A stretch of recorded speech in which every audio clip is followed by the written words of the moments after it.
Замислял ли си се как от безжизнени атоми се ражда жив човек и дали това наистина може да е просто случайност?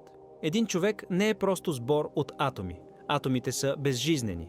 Клетките сами по себе си нямат съзнание.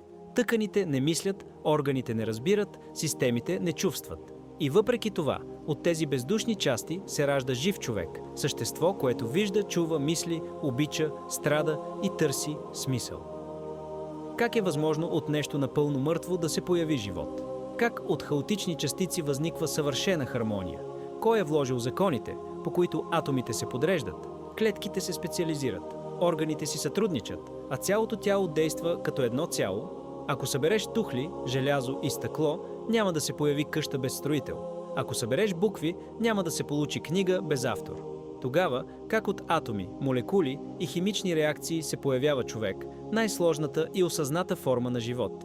Всяка клетка работи с точност, която надминава най-съвършената машина. Всяка система служи на друга, без бунт и без грешка.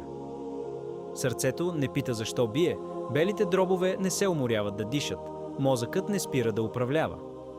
Всичко е подчинено на един общ замисъл. Този замисъл не може да бъде плод на случайност.